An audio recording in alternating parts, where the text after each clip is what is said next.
It was a night of unimaginable terror.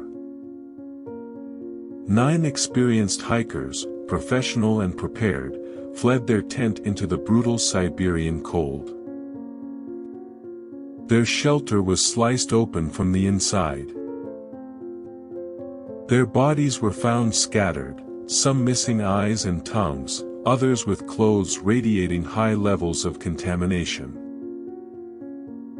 What force could compel a group to tear their own way into the freezing night? This is the Dyatlov Pass Incident. And the truth has vanished.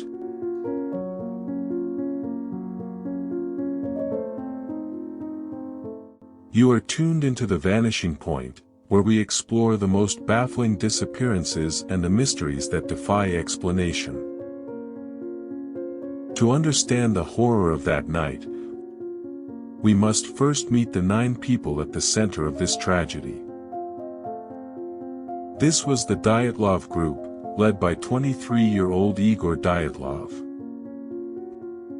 They were all skilled skiers and veteran trekkers, students and graduates from the Ural Polytechnical Institute, embarking on a challenging, yet standard, winter expedition.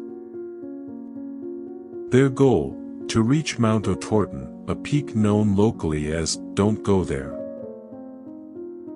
On January 27, 1959, the group began their climb into the remote, frozen landscape of the northern Ural Mountains. They were prepared for the cold, but nothing could have prepared them for what lay ahead on the slopes of Kolat-Syakhl. The Dead Mountain.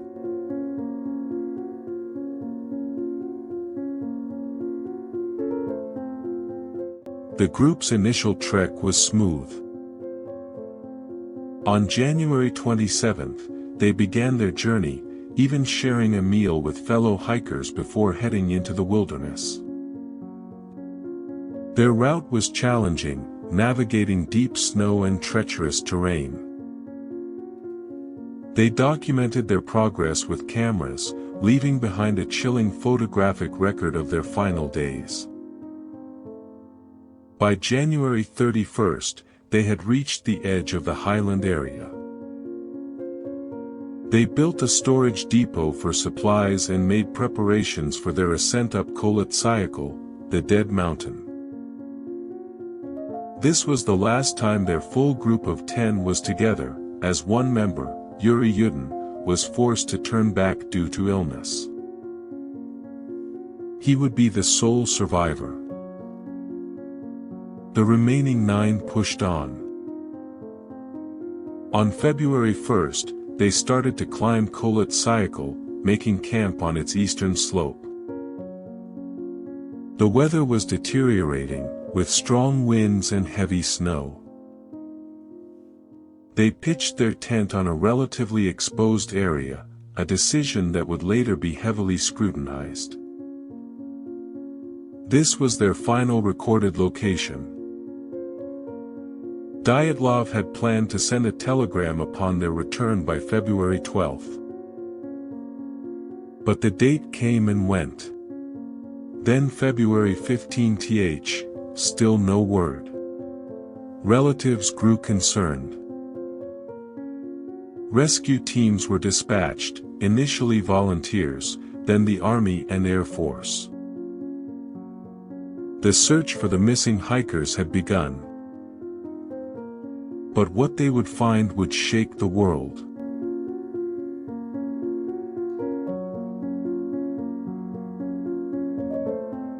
The search intensified.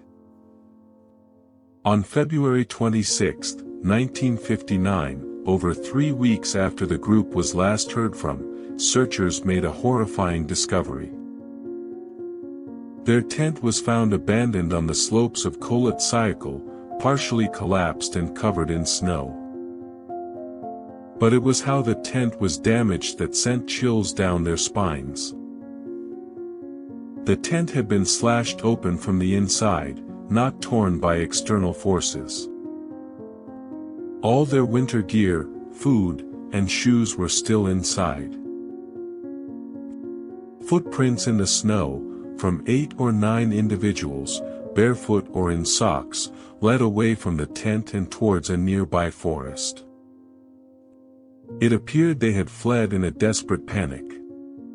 Just over a mile away, near a cedar tree, the first 2 bodies were found, Yuri Krivonischenko and Yuri Doroshenko. They were nearly naked, their hands severely burned, suggesting they had desperately tried to build a fire. 3 more bodies were soon discovered between the cedar tree and the tent. Igor Dyatlov, Zinaida Kolmogorova, and Rustam Slobodin. All showed signs of hypothermia, but Slobodin had a fractured skull. It would take 2 more months for the remaining 4 bodies to be found, buried under 13 feet of snow in a ravine. This is where the true horror began. Lyudmila Dubinina, Semyon Zolotaryov, Alexander Kolevatov, and Nikolai Thibault-Brignoles. Their injuries were far more severe. Thibault-Brignoles had massive skull trauma, comparable to being hit by a car. Kolevatov had multiple fractured ribs. But the most disturbing finding was Lyudmila Dubinina. Her eyes were missing, and her tongue and part of her mouth were gone. Even stranger, the clothing of some victims, especially Dubinina and Kolevatov, showed high levels of radiation. This wasn't typical for an isolated hiking trip. What could have caused such brutal, internal injuries without external signs of struggle? And why the radiation? The evidence painted a picture not just of an accident, but of something truly sinister and inexplicable.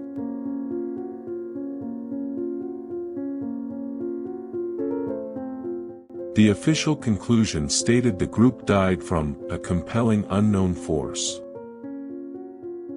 But this only opened the floodgates for countless theories, each more bizarre than the last. Let's explore some of the most prominent ones. Theory 1, the avalanche. Many believe a slab avalanche forced the hikers to cut their way out of the tent in a panic. But rescuers found no signs of an avalanche, and the injuries sustained don't typically match avalanche trauma. Theory 2, military testing or secret weapons. Rumors suggest the Soviet military was testing experimental weapons or even involved in a secret operation. The strange radiation levels on some clothing, and reports of orange spheres in the sky, fuel this chilling speculation. Theory 3, the paranormal or infrasound. Could a Yeti or a terrifying mythical creature be responsible? Or perhaps, as some suggest, a powerful infrasound wave, generated by wind, caused extreme panic, disorientation, and a primal urge to flee. Each theory offers a glimpse into the terrifying possibilities, but none fully explain every bizarre detail of the Dyatlov Pass incident.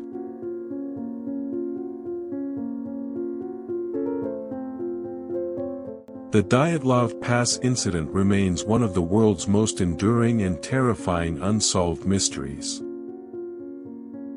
Decades later, with investigations reopening and new technologies, the truth continues to elude us. We may never definitively know what compelled 9 experienced hikers to abandon their tent in a desperate, panicked flight into the deadly cold. Was it a force of nature? A terrifying encounter with the unknown? Or a secret that the Russian government tried to bury? The answers, like the hikers themselves, seem to have vanished into the desolate mountains. What are your theories? What do you believe happened to the Dyatlov group? Share your thoughts and insights in the comments below. If you were as captivated and chilled by this story as we were, please like this video and subscribe to the Vanishing Point for more in-depth investigations into true crime, unsolved mysteries, and paranormal lore. Don't forget to turn on notifications so you don't miss our next case. Thank you for joining us on this journey into the unknown.